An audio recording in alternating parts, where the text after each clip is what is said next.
What's up, gamers? Today we're going to be doing something just a little bit different. We are going to be ranking every single card evolution inside of Clash Royale from worst evolution to best evolution. More specifically, we're going to be ranking them using the tier system that is presented on screen in front of you. And if you need a little refresher of how the tier system works, there are 5 different tiers, starting at the top, the S tier, the elite cards, and working our way down: strong, good, bad, and the bottom or the worst tier are D tier, awful evolutions. I'm sure most of you are pretty familiar with this ranking methodology. It's pretty self-explanatory. Before we get into actually ranking the card evolutions, I need to say one thing, and it is probably the most important thing that I will say today. Everything that I say in today's video will be my opinion. And believe it or not, no, my opinion does not equal fact. And it feels kind of silly that I need to say this, but just because my opinion is different than your opinion, it doesn't give you the permission to comment on the video and say something mean or rude or derogatory towards me and my opinion. But at the same time, I recognize that the whole purpose of this video is to create, feedback and to create a discourse around everything that we're going to cover today. So please, I am encouraging you to comment on the video and share things that you agree with or things that you disagree with about what I have said in today's video. All I ask is that you please do so respectfully. Thank you for understanding. Now that that is out of the way, I just want to talk about 2 pieces of rating criteria that are relatively important to today's ranking. Criteria number 1 is that when we are ranking these cards, we are only looking at the evolved version of the card, so what the card can do in its normal form has nothing to do with today's ranking. Criteria number 2 is that we are only looking at how these card evolutions perform inside of top ladder. So how these cards perform at mid ladder, those mid ladder menaces, it does not matter for today's ranking. And with that wraps up all of the prefacing that I needed to do. We are ready to start ranking. All right, we're going to be starting off at the D tier, which represents awful card evolutions. Any card that I put in this list, in my opinion, just means that these evolutions are relatively unusable because there are many other evolutions that are way better, like 99% of the time, so it kind of negates the need for these evolutions. And I don't have too many cards in this tier, and you're going to see as I rank over the course of the day, we're kind of going to see a bell curve in terms of the way these evolutions are distributed. Starting off with the coldest and the worst evolution inside of Clash Royale, the Evo Snowball. I will say, when this card first released, there was so much hype around it, and it was so fun and so gimmicky, and there were a lot of really cool setups that you could do with it. But as time has gone on, it's kind of settled into the role of like a gimmick card, kind of like the same level of like a clone. And compared to the Evo Zap, which is a much better 2 elixir evolution spell, there's really no reason to use the Evo Snowball. So while it's a cool concept, this is going to be the worst evolution in the game for me. And the second and final card evolution going into the awful tier list is the Evolved Barbarians. And honestly, I feel like you could argue that these are the worst evolution in the game, but they've been awful for so long. I feel like if you ever put Evolved Barbarians in your deck, it's really just because you want the normal Barbarians and you don't have any other evolution spot that synergizes with your deck. You pretty much only see these guys inside of Lava Hound decks, and again, it's really just because you need the Barbarians and you don't want another Evo slot. But even with that, most of the time you're running Lava Hound with Evo Valkyrie and Evo Zap, and you aren't even using the Evolved Barbarians. They're just so weak. And on top of that, they're very easy to counter, and most of the time you'd rather just use guards or something more spell resistant than these barbarians. And that is why the Evolved Barbarians are rounding out our D tier list awful evolutions. Moving up a tier, we're going to talk about the C tier list of evolutions, so evolutions that are still bad but are definitely usable. However, most of the cards in this list are going to have very limited usage, or what I would call niche usage, meaning that you can totally use them and they're better than not having an evolution, but just that they're not great or powerful or really, make your opponent feel scared when you place them down. And starting off the C tier, you probably could have guessed it, the Evolved Battle Ram. I'm sure a lot of people remember when this card was first released, it was one of the most broken evolutions in the game, but after it's been, debuffed a couple of times, it's just not very strong. Partially because, when it unfolds, it has 2 Evolved Barbarians, which, like I just said a few seconds ago, aren't that strong. But what I will say is this card is usable, and you do see it inside of bridge spam decks and, certain P.E.K.K.A decks. So while I am happy that it is 100% a usable evolution, it is just bad. Not very good. The next evolution that I'm going to slide into the C tier list is the Evolved Tesla. A few balance changes ago, they nerfed the Evolved Tesla by removing the Death Shockwave, and they boosted the normal version of the Tesla, not the Evolved version. So ever since then, there's really no need for this Evo building. And I would say now at this point in the meta, you really only see Evo Tesla inside of Expo decks because most other decks are going to be running Evo Cannon because it is a much better building evolution. So very much this card is not unusable, but nowhere near as strong as it used to be or as the pack a punch that you would expect from an evolved card. My next card in this tier, and I think this might surprise a lot of people, is going to be the Evolved Goblin Drill. And I think a lot of people might argue that this actually goes up in the B tier or maybe certain people in the A tier, but after they nerfed it, I think a few balance changes ago, it's actually not a great evolution and it's really easy to defend compared to what it used to be. Something to note about this card is, most of the evolutions or support cards or buildings, this is a win condition evolution, and when you compare it to other win condition evolutions like the Evolved Goblin Giant or the P.E.K.K.A., it's just not as strong. And like I said, if you're a drill player, this is very usable for you. It's probably the evolution that you should use, but by no means is it broken. We're not seeing Evo Goblin Drill everywhere like we used to, so I think it's perfect right where it is. Like I said, it's just not OP. Shoutouts to Supercell for removing the spawn damage for the second and third drill spawn. Speaking of win conditions, this might surprise a few people. I'm going to put Evo RG in the C tier as well. When I was scrolling through Royal API looking at the top 100 decks, you just don't see a lot of Evo RG. I think that the design of the card is cool and the pushback is cool. It's just a slow win condition, and most of the time you're just defending with the building anyway because they usually just go Evo RG Fishermen, so you can't usually defend with troops. You're not usually defending with like a skeleton army or swarm. So once you know that they have their Evo RG in cycle every other cycle, it's actually not that hard to counter. And I'm sure if you do run RG, this is very helpful for you, but for majority of players, it's just not that good of a card.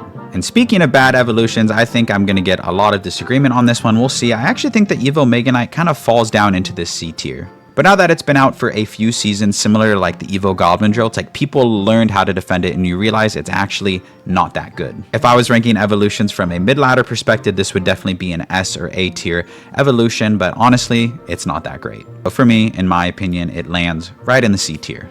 My next C tier evolution is going to be the Evolved Musketeer. And it feels kind of weird saying that this is a bad evolution. It's definitely not a bad evolution, it's just kind of niche. There are definitely so many instances in usage where this card gets so much value, like against an Elixir Collector, for example. But outside of that interaction, the only deck you can really see this card inside of is Balloon Cycle decks. Even 2.6 Hog Rider Cycle decks don't use this evolution. They use the Evo Ice Spirit and the Evo Skeletons. And I think the reason that this card isn't as good as it could be is because when you play the Musketeer in the back, it has to perfectly align with the building or the troop that you want to snipe, which means it's harder to use because if you're going to use it predictively, you need to be able to predict the exact tile, or I think it's maybe 3 tiles where they're going to place their building or the troop, and that makes the card difficult to use. And while I like it and I don't think it needs a buff by any means, it's just not the best evolution. And rounding out the C tier of bad evolutions, we're going to go ahead and slide Evo Archers in here. And while the Evo Archers are a lot easier to use than the Evo Musketeer, there are a lot better ranged evolutions. Like when I think of the Evo Firecracker or the Evo Dart Goblin, they are way better than the Evo Archers. Ever since they slowed down their firing rate, which was much needed, they just kind of fell in terms of usage rate and just like overall value they provide as an evolution. And I have seen them used, inside of like giant graveyard decks and certain mortar decks and things like that. And I thought about putting them right in the B tier, like just a good solid evolution, but somebody's got to get the cut. And in my opinion, it is the Evo Archers. All right, moving into the B tier now, which just represents good evolutions. Every evolution in this tier, in my opinion, is very versatile, very usable, and I expect to see a lot of them littered throughout the top 100 or top 1,000 players in the entire globe. And I don't know about you, but the first Evo for me that comes to mind when I just think of like a good evolution is the Evo Mortar. Evo Mortar to me is like the perfect evolution. Every third mortar is an evolved one. It demands a response. You need to think about how to play around it, but by no means are you like, oh my god, they're gonna win. They're gonna destroy me with the Evo Mortar. It is just so well rounded. It demands a response from your opponent, but it is not broken. To me, this is just a fair and balanced and well-rounded evolution. The next evolution in this tier following the most recent set of balance changes is going to be the Evolved Electro Dragon. In the most recent set of balance changes, the extra chain damage got nerfed by 33%, which I feel like was very much needed. Prior to that nerf, I would have put it probably in the A tier, but after that, it kind of just made the card not as strong, obviously, as was intended, but still a very good evolution. Very versatile, fits in a lot of decks. You see it in Balloon decks, you see it in P.E.K.K.A. decks, you see it in Golem decks, just any beatdown decks, you can use this card. So for its versatility alone, I feel like it locks up a B tier ranking. I'm sure a lot of you could argue it goes in the A tier, but like I said, it just got nerfed to 33% to its ability, so I think it's a perfect Perfectly balanced mid-tier evolution. And while we're talking about balance changes, let's talk about our next card, the Evolved Royal Recruits. In the most recent set of balance changes, these guys did receive a small nerf to their charge distance. So they don't charge in 1.5 tiles, they charge in 2 tiles. But honestly, even before those balance changes, I felt like they were just a middle of the road evolution. Still strong, still usable, but I mean, their ability doesn't really do that much for them. If you're losing to recruits and you're losing to those types of spam decks, it's not really because of the ability, it's because of the recruits as a whole. And again, you don't see too many Royal Recruits inside like the top 100, but inside of mid-ladder, of course, I'm sure they're everywhere. Maybe this is an S-tier evolution because they are a little awkward to defend. But in general, they're not game-breaking, they're just good, which is why they are in the B tier for me.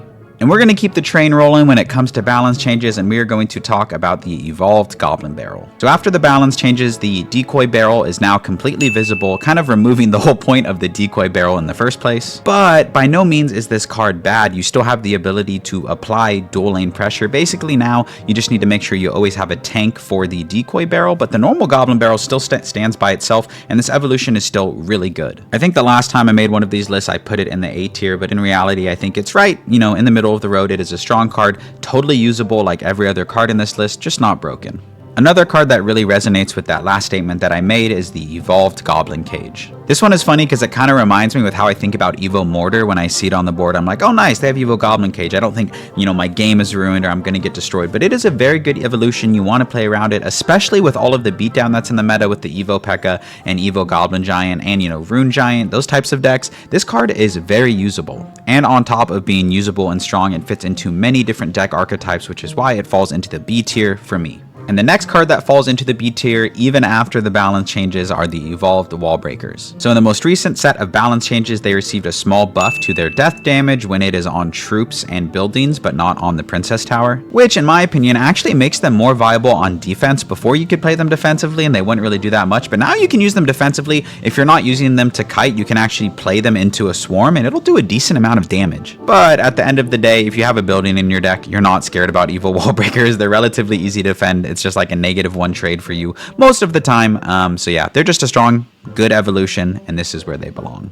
The next evolution that I'm going to put in this tier list is the Evolved Bats. And honestly, when I think of the evolved bats, I think you could argue that they go in the C tier. Their ability is not that crazy. I mean, you can kind of use them defensively, but they're such a fragile evolution that I don't think they're really that useful unless you find yourself going against like a Cannoneer player. And that's not me saying that I don't like the design of the card. I think the card is incredibly well balanced. It's just not strong or elite. I think it falls perfectly into the B tier. In that similar vein, I'm going to put the Evolved Wizard in the B tier as well. I'm really happy for this card. You know, when it first dropped, it was incredibly broken, and then it got nerfed and kind of fell out of the meta. But where it is right now, you know, it is still a very strong evolution. It fits in a lot of different beatdown decks, but by no means is it broken. The Bubble Shield ability does a lot less pushback. It now dies to a log, which is huge.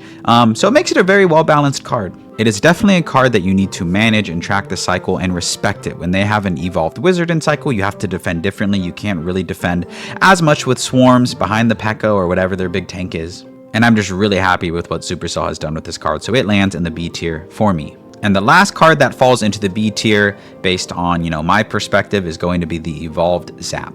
The previous set of balance changes, not the one in January, made it so that the Evolved Zap goes from 3 pulsing hits to 2 pulsing hits, but still does the same amount of damage. So in my opinion, this was more of a rework than a nerf. I think it was labeled as a rework, but the card is still incredibly strong. You can still kill a lot of 3 elixir cards with it, like a Firecracker or a Dart Goblin. So for that reason, it is still incredibly strong in beatdown decks. You can see it in Golem decks, you can see it in Lava Hound, and it is so incredibly useful. It is just slightly less useful against like an Inferno Tower or something because it only has 2 hits instead of 3, but that is still enough time and enough damage to help you break through the building. So this is going to be the last card that I put in my B tier, but I want to make it known I almost put it in the A tier, but like I said, I'm trying to keep like a bell curve distribution, so I'm going to keep the Evo Zap in the B tier.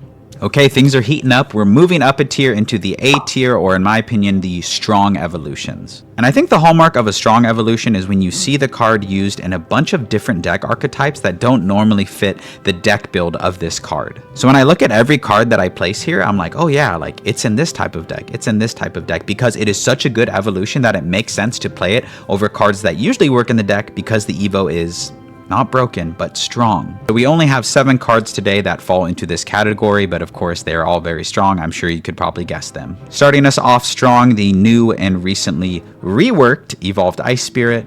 However, the rework was simply just a nerf. Instead of the Ice Spirit doing 3 hits to stun your opponents, it actually does 2, which is still incredibly strong on defense, still strong enough to take out a princess at the bridge. So this one, arguably S tier, but you know, because it did get nerfed, I'm just going to move it down a tier from where I used to have it, and it is still a very strong evolution, very well-rounded, fits in virtually every cycle deck, and it is so underrated on defense. Great card. Next card that goes in this A tier for me is going to be the Evolved Bomber. And this is one of the most interesting cards in Clash Royale. Whenever you have a 2 elixir card like this, it is usually either way too good and way too versatile or virtually unusable. The amount of value that you get from a 2 elixir card that you can pretty much only kill it with 3 or more elixir, but threatens so much value on defense is what makes this card broken, or, you know, A tier.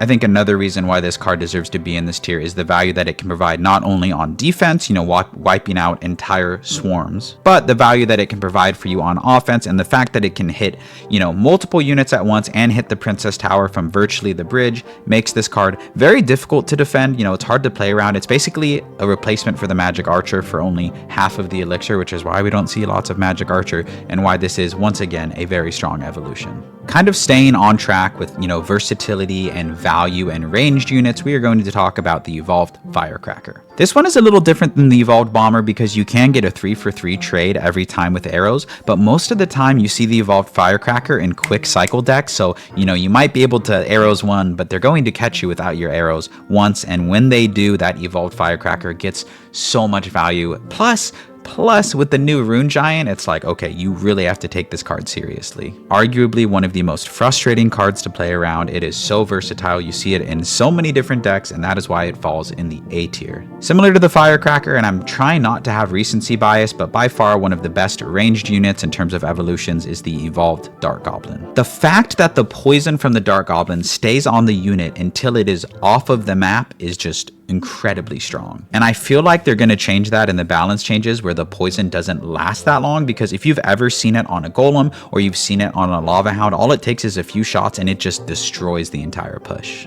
So out of all of the cards that I put in this list so far, I think you could argue that this is S tier, and on top of that, it's incredibly versatile like everything in this list, but I just don't think it provides as much value as the 3 cards that I'm going to be putting in the S tier, but it is incredibly strong and very, very deserving of this placement. Next, we're going to talk about the Evolved Knight. This one is so funny to me because I think it's been nerfed or reworked more than any other card evolution, but no matter what they do, the premise and concept of the card is so strong. When the knight is walking, it can just tank so much damage, and if you ever don't have a card in cycle to stop that knight from walking, it is pretty much GG's. If it's in front of a balloon, if it's in front of a golem or any other tank, it is so strong. I know it probably sounds like I'm repeating myself a lot, but the Evo Knight might be the most well-rounded and versatile evolution in the entire game. It truly does fit into so many different decks, and for only 3 elixir, the value it can provide on offense and on defense is why it falls into this tier. In a similar vein to this, we're going to place the Evo Valkyrie into the A tier.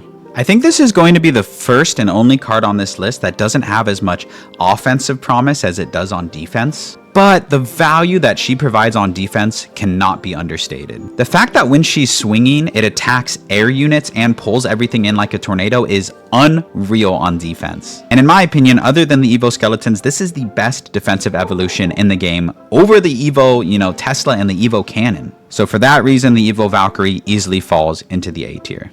And finally, the last evolution going in the A tier today is going to be the recently nerfed or reworked Evolved P.E.K.K.A. And while I still think this card is a little too strong and could maybe use a nerf, I don't think it warrants an S tier placement, because the reason it's usually strong is because it's paired with Evo Goblin Giant, and I think that is kind of the card that is a little more problematic than the Evo P.E.K.K.A. The recent balance changes also reduced how much HP she gets when she takes out one of the smaller units, which was kind of the big problem. So now that you are able to still defend her effectively with swarms, I think she kind of drops into the A tier in my opinion. And now, the moment you've been waiting for.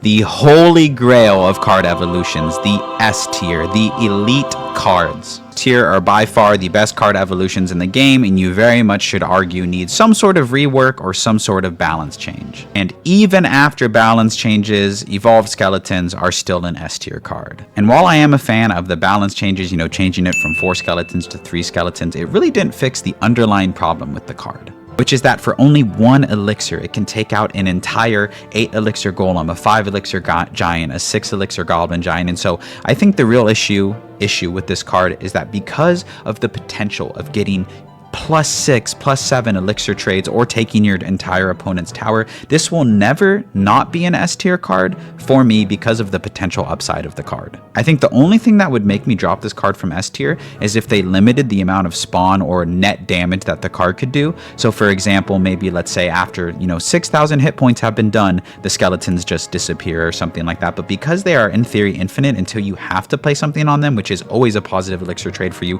they're always going to get so much value. And that's why, again, elite S tier evolution. And don't even get me started on the versatility of this card. It fits in like almost every single deck. Second S tier, especially after the balance changes, and I think this is going to surprise a lot of people, the evolved cannon. This is one of those like really weird scenarios where you had a card and the card was the best defensive building in the game. 3 elixir, it can defend pretty much everything. Then they take that card and they give it even more defensive prowess with the barrage ability, which recently got buffed by 10%. So in addition to it already being the best building in the game, you add barrage damage and it can be used defensively, but the kicker and the thing that makes this an S tier card is that it can be used offensively as well. I can't tell you how many times I've set up a defense against Graveyard or Electro Giant only for them to go for an evolved cannon and have the barrage damage, wipe out all of my troops. I think if they were to tweak this card a little bit and kind of reduce the range of the barrage, like it literally covers like half of the entire map, I think this would go down a tier. But in my opinion, it is the best building in the game, arguably the best evolution in the game. So versatile, fits in every deck. You can use it on offense, you can use it on defense. And for me, it is an S tier card. And now, in my opinion, the most frustrating and broken evolution in the game, the evolved Goblin Giant. This card has been carrying so many players and so many deck archetypes for way too long. And even though the win rates and the usage rates are through the roof, they didn't really nerf this card like at all. All they did was change the first hit speed of the Spear Goblins, which really doesn't do that much for the card. And additionally, the Rune Giant boosts this card even more so. This card's not going anywhere, and it is by far the most broken evolution in the entire game. And like I said, the Rune Giant boosts it. I think also the Rage spell, has spiked in popularity, and so I think it's somewhat the supporting cards that make this card really good, especially, oh my gosh, the Chef Tower. The way that boosts this card is kind of what makes it more broken. So I'm in favor of nerfing this card, but also maybe reworking the Chef Tower or reworking the Rage could also, make the Goblin Giant fine. But even without those, in a vacuum, this card can still stand as an S tier card. But when you add in the things like the Rage, and the Rune Giant and the Chef Tower, it's just a recipe for disaster. And that's why you see this card everywhere in the top 100 leaderboard. And that is going to officially round out our list. I just want to say a big thank you to listening to my yaps and my opinions. I am very much looking forward to your opinions in the comment section. Like I said at the start of the video, just please keep it respectful and, not just to me, but respectful to other people in the comment section as well. And if you took time out of your day to watch this video, I just want to say a big thank you to you. I cannot tell you how much I appreciate the support and the engagement as a growing YouTuber. I really appreciate you. And I'm very much looking forward to reading the respectful comments that are left on this video. And I hope to see you in another YouTube video real soon. Peace out!